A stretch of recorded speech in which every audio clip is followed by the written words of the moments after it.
জুলাই বিপ্লব ঠেকাতে পুলিশের বিশেষ শাখা এসবির প্রধান মনিরুল ইসলামকে নগদ ২৫ কোটি টাকা দিয়েছিলেন স্বৈরাচার শেখ হাসিনা। দেশের সর্বত্র যেন আন্দোলনকারীদেরকে মোটিভেশনালি ঠেকানো যায় সেজন্য সোর্স মানি হিসেবে এই টাকা গণভবন থেকে এনেছিলেন মনিরুল। কিন্তু সেই টাকা কার কার পকেটে গেছে তা নিয়ে শুরু হয়েছে নানান জল্পনা কল্পনা। শুধু তাই নয়, এই পকেটগুলোর মালিকদের খুঁজতে গঠন করা হয়েছে তদন্ত কমিটিও। কিন্তু মাস পেরিয়ে গেলেও এখনও হদিস মেলেনি বস্তা ভর্তি সেই ২৫ কোটি টাকার। এরই মধ্যে ঘটনাস্থল পরিদর্শন, আলামত সংগ্রহ, সিসি ক্যামেরা বন্ধ কেন, কার কার প্রবেশাধিকার ছিল, টাকা কত ছিল, সরিয়েছেই বা কারা, এসব প্রশ্নের সমাধান খুঁজছে ৪ সদস্যের তদন্ত কমিটি। কমিটির প্রধান পুলিশ সদর দপ্তরের এসবিপিএনের ডিআইজি গোলাম কিবরিয়া। বাকি ৩ জনের সবাই ডিআইজি, একজন এসবির, বাকি ২ জন এপিবিএনের।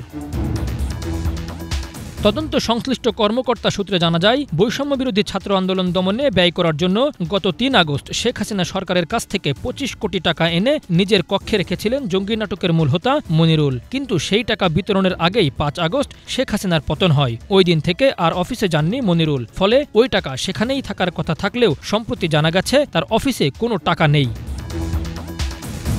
মনিরুলের কক্ষ থেকে ২৫ কোটি টাকা সরিয়ে নেয়ার ঘটনা জানাজানির পর এসবির ৩ কর্মকর্তা, তৎকালীন অতিরিক্ত ডিআইজি মোহাম্মদ সরোয়ার, এসবির স্পেশাল সুপার নজরুল ইসলাম ও স্টাফ অফিসার মোহাম্মদ আশরাফকে সন্দেহ করা হচ্ছে।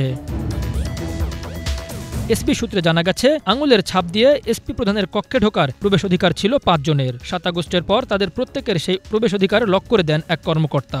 ওই কর্মকর্তার তত্ত্বাবধানেই টাকা সরানো হয় বলে সন্দেহ করা হচ্ছে। এসবি প্রধানের মূল কক্ষের পেছনে একটি সিন্দুক রয়েছে, সেখানে মূলত রাষ্ট্রের অতি গুরুত্বপূর্ণ কিছু ডকুমেন্ট রাখা হয়। ওই সিন্দুকেই রাখা হতে পারে ছাত্র জনতার আন্দোলন দমনের বিপুল পরিমাণ অর্থ। নাম প্রকাশে অনিচ্ছুক কর্মকর্তারা জানান, ওই সোর্স মানির তথ্যটি মনিরুল ছাড়াও জানতেন ৪-৫ জন কর্মকর্তা।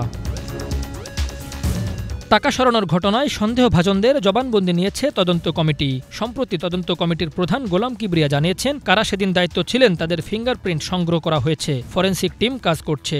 কারা সিসিটিভির সংযোগ বিচ্ছিন্ন করেছিল সেটিও খোঁজা হচ্ছে। তদন্ত কাজ এগিয়ে চললেও বারবার ঘুরে ফিরে আসছে যে প্রশ্নটি, তা হলো মনিরুল এখন কোথায়? শেখ হাসিনার পদত্যাগ ও দেশত্যাগের পর আত্মগোপনে চলে যান প্রভাবশালী অনেক পুলিশ কর্মকর্তা। মনিরুলও আছেন পালিয়ে থাকাদের তালিকায়।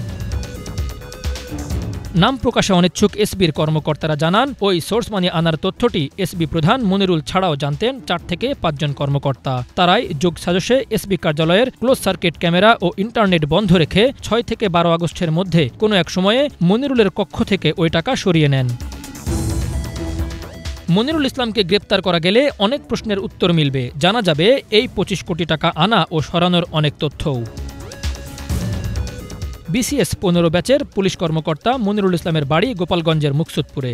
গত ১৩ আগস্ট মনিরুল ইসলামকে বাধ্যতামূলক অবসরে পাঠানো হয়। তবে এরপর থেকে কোথাও তার খোঁজ মিলছে না। অনেকের ধারণা দেশ ত্যাগ করেছেন তিনি। Bangla vision news desk.